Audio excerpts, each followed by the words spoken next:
लेकिन आज दिसंबर आते आते स्थिति बहुत बदली हुई नजर आ रही है।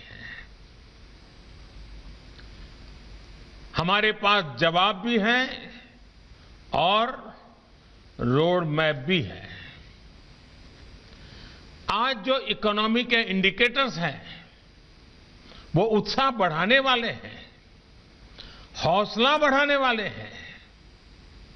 संकट के समय देश ने जो सीखा है उसने भविष्य के संकल्पों को और दृढ़ किया है। और निश्चित तौर पर इसका बहुत बड़ा श्रेय भारत के एंटरप्रेन्योर्स को जाता है, भारत की युवा पीढ़ी को जाता है, भारत के किसानों को जाता है, आप सभी उद्यमियों को, सभी देशवासियों को जाता है। साथियों, हमेशा से ग्लोबल पैंडेमिक के साथ एक इतिहास, एक सबक जुड़ा रहा है। जो देश ऐसी महामारी के समय अपने ज्यादा से ज्यादा नागरिकों को बचा ले जाता है, उस देश की बाकी सारी व्यवस्थाएं उतनी ही तेजी के साथ रिबाउंड करने की ताकत रखती है। इस महामारी के समय भारत ने अपने नागरिकों के जीवन को सर्वोच्च प्राथमिकता दी, ज्यादा से ज्यादा लोगों का जीवन बचाया और आज इसका नतीजा देश भी देख रहा है, दुनिया भी देख रही है। भारत ने जिस तरह बीते कुछ महीनों में एकजुट होकर काम किया है, नीतियां बनाई हैं, निर्णय लिए हैं, स्थितियों को संभाला है, उसने पूरी दुनिया को चकित करके रख दिया है। बीते 6 वर्षों में दुनिया का जो विश्वास भारत पर बना था, वो बीते महीनों में और मजबूत हुआ है। एफडीआई हो या एफपीआई, विदेशी निवेशकों ने रिकॉर्ड इन्वेस्टमेंट भारत में किया है और निरंतर कर रहे हैं। साथियों, आज देश का प्रत्येक नागरिक आत्मनिर्भर भारत अभियान को सफल बनाने के लिए प्रतिबद्ध है। लोकल के लिए वोकल होकर काम कर रहा है। ये एक जीवंत उदाहरण है कि देश को अपने प्राइवेट सेक्टर के सामर्थ्य पर कितना विश्वास है। भारत का प्राइवेट सेक्टर न सिर्फ हमारी डोमेस्टिक नीड्स को पूरा कर सकता है, लेकिन ग्लोबली भी अपनी पहचान उसको और मजबूती से स्थापित कर सकता है। साथियों, आत्मनिर्भर भारत अभियान भारत में क्वालिटी प्रोडक्ट्स बनाने और भारतीय इंडस्ट्री को और ज्यादा कॉम्पिटिटिव बनाने का भी माध्यम है। और 2014 में पहली बार जब लाल किले से मुझे बोलने का मौका मिला था, तब मैंने एक बात कही थी कि हमारा लक्ष्य रहना चाहिए जीरो डिफेक्ट, जीरो इफेक्ट। साथियों, अनुभव रहा है कि पहले के समय की नीतियों ने कई क्षेत्रों में इनएफिशिएंसी को संरक्षण दिया है, नए प्रयोग करने से रोका है, जबकि आत्मनिर्भर भारत अभियान हर क्षेत्र में एफिशिएंसी को बढ़ावा देता है। ऐसे सेक्टर्स जिसमें भारत के पास लॉन्ग टर्म कॉम्पिटिटिव एडवांटेज है, उनमें सनराइज और टेक्नोलॉजी बेस्ड इंडस्ट्रीज को नई ऊर्जा देने पर ज्यादा बल दिया जा रहा है। हम चाहते हैं कि हमारी ये इन्फेंट इंडस्ट्रीज भी भविष्य में और अधिक स्ट्रांग और इंडिपेंडेंट बने। इसलिए आपने देखा होगा एक और अहम कदम उठाया गया है। देश में प्रोडक्शन लिंक इंसेंटिव स्कीम शुरू की गई है। ये स्कीम उन उद्योगों के लिए है जिनमें भारत ग्लोबल चैंपियन बनने की क्षमता रखता है, जो परफॉर्म करेगा, जो एफिशिएंसी से काम करेगा, जो अपने सेक्टर में देश को आत्मनिर्भर बनाएगा, वो इंसेंटिव का भी हकदार होगा। साथियों, जीवन हो या गवर्नेंस, हम एक पैराडॉक्स अक्सर देखते हैं। जो कॉन्फिडेंट होता है वो दूसरों को जगह देने में हिचकिचाता नहीं है, लेकिन जो दुर्बल मन का होता है, इनसिक्योर होता है, वो अपने आसपास के लोगों को भी अवसर देने से डरता है। अक्सर सरकारों को लेकर भी ऐसा ही होता है। जनता जनार्दन के भारी समर्थन और विश्वास से बनी सरकार का अपना ही कॉन्फिडेंस होता है और उतना ही डेडिकेशन भी होता है। और तभी तो सबका साथ, सबका विकास, सबका विश्वास, इस मंत्र को चरितार्थ करने के लिए जी जान से सरकार जुटी रहती है। सरकार जितनी निर्णायक होती है, वो दूसरों के लिए अड़चनों को उतना ही कम करती है। एक निर्णायक सरकार की हमेशा कोशिश होती है कि वो समाज के लिए, राष्ट्र के लिए ज्यादा से ज्यादा कंट्रीब्यूट करे। एक निर्णायक और आत्मविश्वास से भरी सरकार ये भी नहीं चाहती कि सारा कंट्रोल अपने पास रखे, दूसरों को कुछ करने ही न दे। पहले के दौर में सरकारों की इस सोच के आप सभी साक्षी भी हैं और देश उसका शिकार भी रहा है। सोच क्या थी? सब कुछ सरकार करेगी। गड़ी बनानी हो तो सरकार बनाती थी, स्कूटर बनाना हो सरकार बनाती थी, टीवी बनाना ना हो तो सरकार बना रही थी, यहां तक कि ब्रेड और केक भी सरकार ही बनाती थी। हमने देखा है इस अप्रोच ने कितनी दुर्दशा की है। इससे अलग एक दूरदर्शी और निर्णायक सरकार हर स्टेक होल्डर को प्रोत्साहित करती है ताकि वो अपनी क्षमताओं का पूरा उपयोग कर सके। साथियों, पिछले 6 वर्षों में भारत ने भी ऐसी ही सरकार देखी है जो सिर्फ और सिर्फ 130 करोड़ देशवासियों के सपनों को समर्पित है, जो हर स्तर पर देशवासियों को आगे लेने के लिए काम कर रही है। भारत में आज हर क्षेत्र में हर स्टेक होल्डर की भागीदारी बढ़ाने के लिए काम हो रहा है। इसी सोच के साथ मैन्युफैक्चरिंग से एमएसएमई तक, एग्रीकल्चर से लेकर इंफ्रास्ट्रक्चर तक, टेक इंडस्ट्री से टैक्सेशन तक, रियल एस्टेट से रेगुलेटरी ईजिंग तक चौतरफा रिफॉर्म किए गए हैं। आज भारत में कॉरपोरेट टैक्स दुनिया में सबसे कॉम्पिटिटिव है।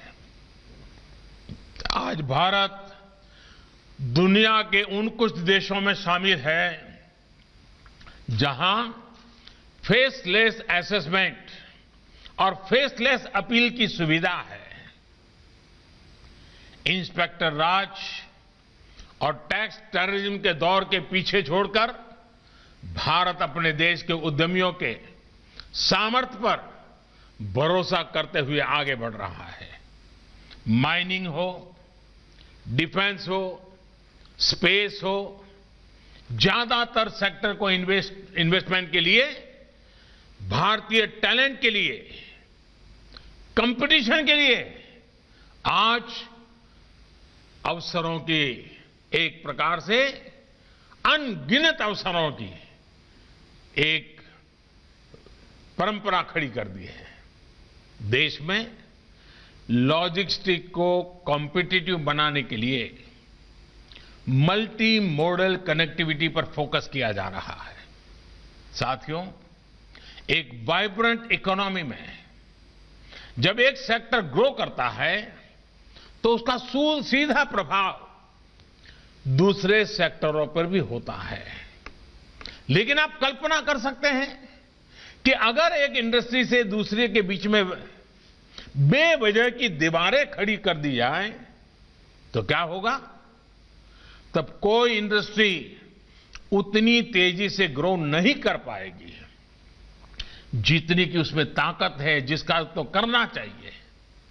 एक इंडस्ट्री किसी तरह ग्रो भी करेगी तो उसका प्रभाव दूसरे सेक्टर पर भी कभी नहीं पड़ेगा।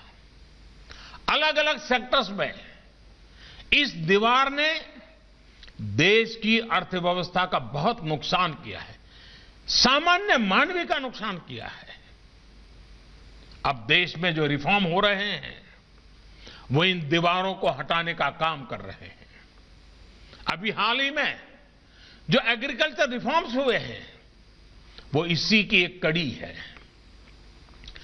एग्रीकल्चर सेक्टर और उससे जुड़े अन्य क्षेत्रों, चाहे वो एग्रीकल्चर इंफ्रास्ट्रक्चर हो, फूड प्रोसेसिंग हो, स्टोरेज हो, कोल्ड चेन हो, इनके बीच पहले हमने ही ऐसी दीवारें देखी हैं।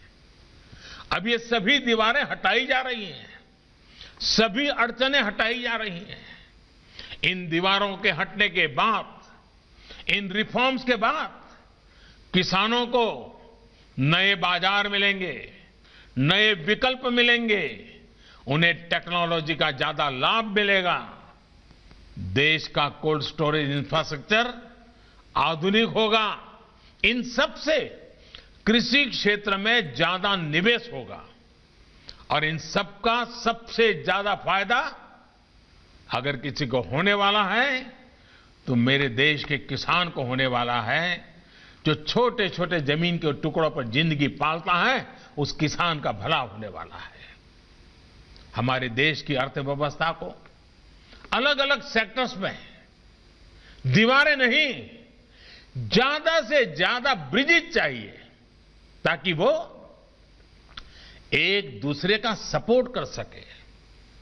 साथियों, बीते वर्षों में इन दीवारों को तोड़ने के लिए कैसे एक प्लान और इंटीग्रेटेड अप्रोच के साथ रिफॉर्म किए गए हैं, इसका एक बेहतरीन उदाहरण है। देश के करोड़ों लोगों का फाइनेंशियल इंक्लूजन अब हम बैंकिंग इंक्लूजन के से मोस्ट इंक्लूसिव देशों में शामिल हो गए हैं।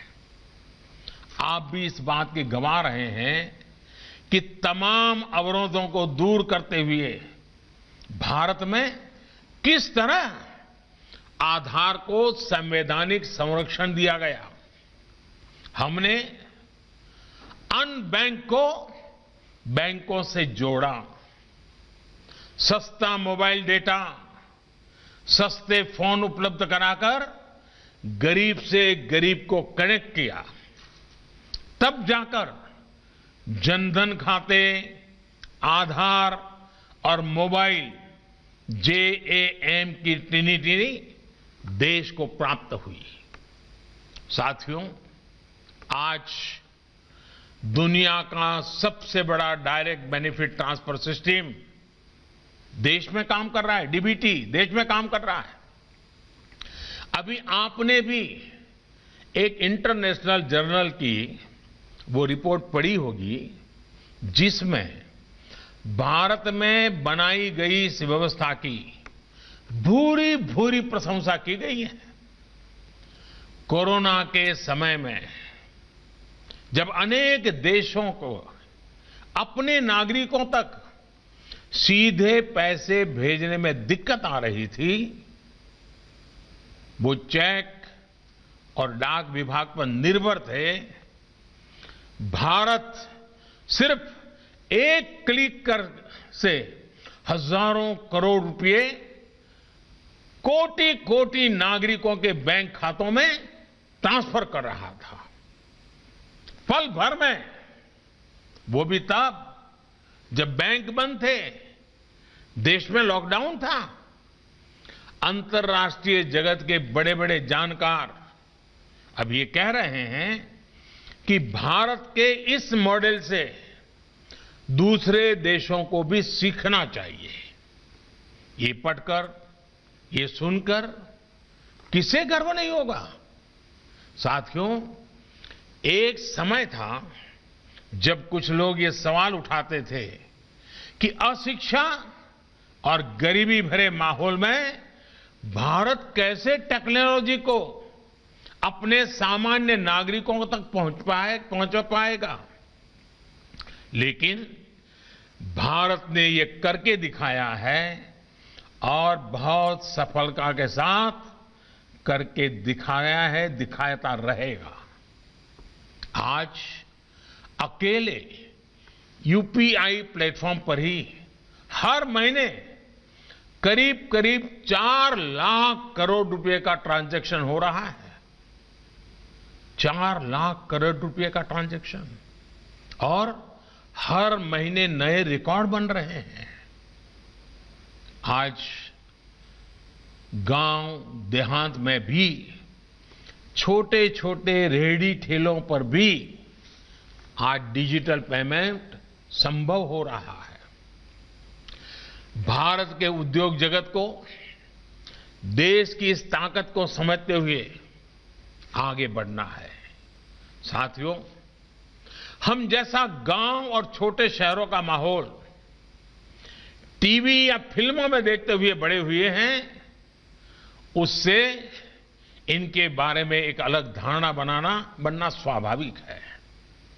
शहरों और गांवों के बीच फिजिकल दूरी कभी उतनी नहीं रही जितनी दूरी पर्सपेक्टिव को लेकर रही है। कुछ लोगों के लिए गांव का मतलब ऐसी जगह रहा है जहां आना जाना मुश्किल हो, जहां बहुत कम सुविधाएं हो, बहुत कम विकास हुआ हो, पिछड़ापन ही पिछड़ापन पड़ा हुआ है। लेकिन अगर आप आज रूरल या सेमी रूरल इलाकों में जाएंगे तो आपको एकदम अलग दृश्य मिलेगा। एक नई आशा, नया विश्वास आपको नजर आएगा। आज का ग्रामीण भारत बहुत बड़े बदलाव के दौर से गुजर रहा है। क्या आप जानते हैं कि रूरल इंडिया में एक्टिव इंटरनेट यूजर्स की संख्या शहरों से ज्यादा हो चुकी है? क्या आप जानते हैं कि भारत के आधे से ज्यादा स्टार्टअप्स हमारे टियर 2, टियर 3 शहरों में हैं? प्रधानमंत्री ग्रामीण सड़क योजना से देश की लगभग 98% बस्तियां सड़कों से जुड़ चुकी हैं। कहने का मतलब ये कि गांव के लोग अब बाजार, स्कूल, अस्पताल और दूसरी सुविधाओं से तेजी से जुड़ रहे हैं। गांव में रहने वालों की आकांक्षा बढ़ रही है। वो सोशियो इकोनॉमिक मोबिलिटी चाहते हैं। सरकार अपनी तरफ से इन्हीं आकांक्षाओं की पूर्ति करने में जुटी है। अब जैसे हाल में लॉन्च की गई पीएम वाणी योजना, उस पीएम वाणी योजना को ले लीजिए। इस योजना के तहत देश भर में सार्वजनिक वाईफाई हॉटस्पॉट का नेटवर्क तैयार किया जाएगा। इससे गांव-गांव में कनेक्टिविटी का व्यापक विस्तार होगा। मेरा तमाम उद्यमियों से आग्रह रहेगा कि इस अवसर का उपयोग करते हुए रूरल और सेमी रूरल क्षेत्रों में बेहतर कनेक्टिविटी के प्रयासों में भागीदार बने। ये निश्चित है कि 21वीं सदी के भारत की ग्रोथ को गांव और छोटे शहर ही सपोर्ट करने वाले हैं।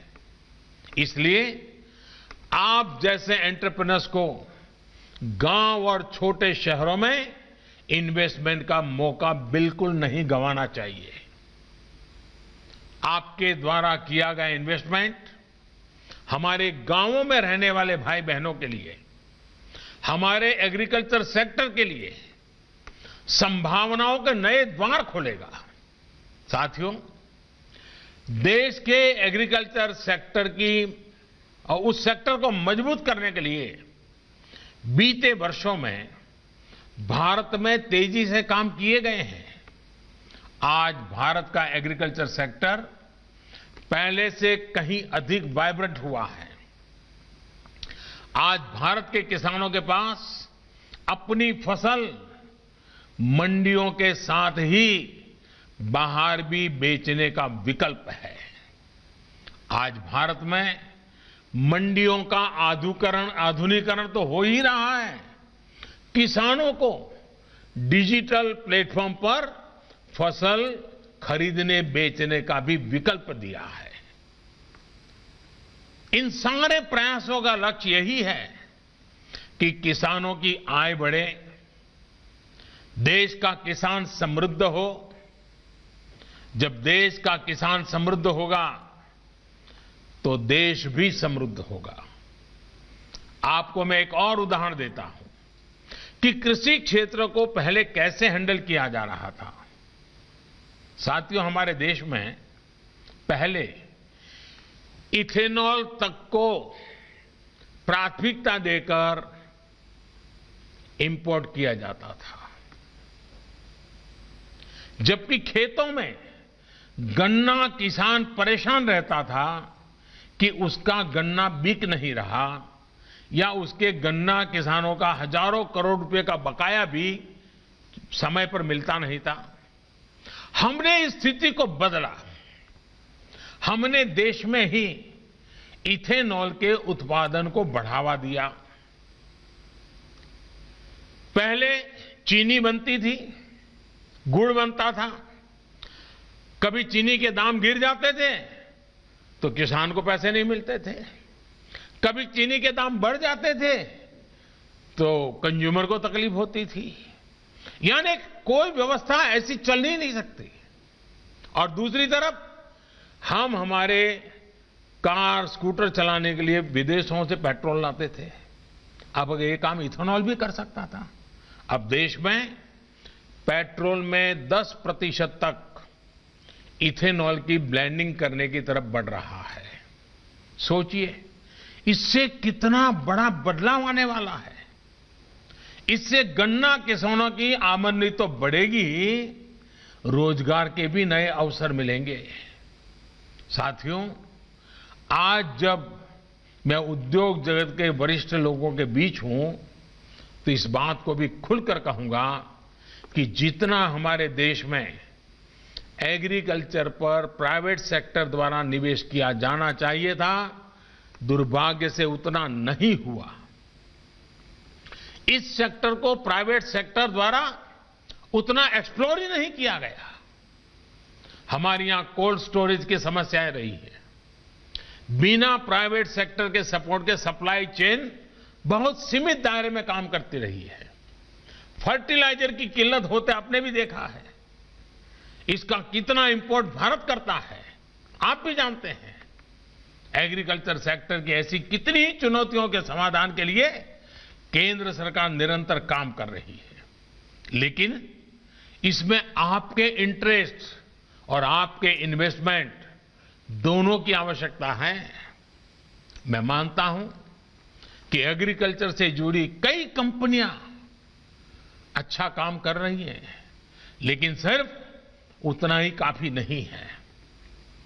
फसलें उगाने वाले किसानों को, फल सब्जियां उगाने वाले किसानों को जितना आधुनिक टेक्नोलॉजी का, आधुनिक व्यापार और उद्योग के तौर तरीके का जितना सपोर्ट मिलेगा, उनकी जरूरतों को देखते हुए जितना हम इन्वेस्ट करेंगे, उतना ही हमारे देश के किसानों का, फसलों का नुकसान कम होगा, उतनी ही उनकी आय बढ़ेगी। आज ग्रामीण क्षेत्र में एग्रो बेस्ड इंडस्ट्री के लिए बहुत बड़ा स्कोप है। पहले की नीतियां जो भी रही हो, लेकिन आज की पॉलिसीज ग्रामीण कृषि आधारित अर्थव्यवस्था विकसित करने के लिए बहुत अनुकूल है। नीति से और नियत से सरकार पूरी तरह किसानों का हित करने के लिए प्रतिबद्ध है। साथियों, एग्रीकल्चर के साथ ही सर्विस सेक्टर हो, मैन्युफैक्चरिंग हो, सोशल सेक्टर हो, इसमें हम एक दूसरे को कॉम्प्लीमेंट कैसे करें, इस पर हमें पूरी एनर्जी लगानी है। फीकी जैसे संगठनों को इसमें ब्रिज भी बनना है और इंस्पिरेशन भी बनना है। एमएसएमईज को सरकार ने ताकत दी है, आप इस ताकत को मल्टीप्लाई कर सकते हैं। लोकल वैल्यू और सप्लाई चेन को कैसे सशक्त करें, ग्लोबल सप्लाई चेन में कैसे भारत की भूमिका व्यापक हो, इस स्पष्ट लक्ष्य के साथ हम सबको मिलकर के काम करना है। भारत के पास मार्केट भी है, मैन पावर भी है और मिशन मोड पर काम करने की कैपेबिलिटी भी है। पैंडेमिक के इस दौर में भी हमने देखा है कि आत्मनिर्भरता की तरफ बढ़ना भारत का हर कदम कैसे पूरी दुनिया को लाभ देता है। हमारे फार्मा सेक्टर ने मुश्किल समय में भी ग्लोबल सप्लाई चेन को प्रभावित नहीं होने दिया। अब जब भारत वैक्सीन मैन्युफैक्चरिंग के मामले में आगे बढ़ रहा है, तो इससे भारत के करोड़ों जीवन को तो लाभ, सुरक्षा कवच मिलेगा ही, दुनिया के अनेक देशों में भी नई उम्मीद जगी है। साथियों, हम लोग एक मंत्र से सब परिचित है और वो हमारे जीवन के लिए आवश्यक भी है। हमारे यहां कहा गया है, तन्मे मनः शिव संकल्पस्तु, यानी मेरा मन उत्तम संकल्पों वाला हो। इसी भाव से हमें आगे बढ़ना है। देश के लक्ष्य, देश के संकल्प, देश की नीतियां स्पष्ट हैं। इंफ्रास्ट्रक्चर हो या पॉलिसी रिफॉर्म को लेकर भारत के इरादे पक्के हैं। महामारी के रूप में जो भी स्पिरिट लेकर आया था, अब हम उसे आगे निकल रहे हैं। हम नए विश्वास के साथ हम सभी को पहले से अधिक मेहनत करनी है। विश्वास और आत्मविश्वास भरे इस माहौल के साथ ही हमें अब नए दशक में आगे चलना है। वर्ष 2022 में देश अपनी स्वतंत्रता के 75 वर्ष का पर्व मनाएगा। आजादी के आंदोलन से लेकर आज तक फिक्की की भी देश की विकास यात्रा में बड़ी भूमिका रही है। फिक्की के भी 100 वर्ष बहुत दूर नहीं है। इस महत्वपूर्ण पड़ाव पर आपको राष्ट्र निर्माण की अपनी भूमिका को और विस्तार देना है और व्यापक बनाना है। आपके प्रयास आत्मनिर्भर भारत के अभियान को और गति देंगे। आपके प्रयास लोकल के लिए वोकल के मंत्र को पूरी दुनिया तक पहुंचाएंगे। आखिर में मैं डॉक्टर संगीता रेड्डी जी को प्रेसिडेंट के रूप में एक बेहतरीन कार्यकाल के लिए बहुत बहुत बधाई देता हूं। साथ ही भाई उदय शंकर जी को भविष्य के लिए बहुत बहुत शुभकामनाएं देता हूं। आप सबके बीच आने का मौका मिला, मैं आप सबका बहुत बहुत आभार व्यक्त करता हूं।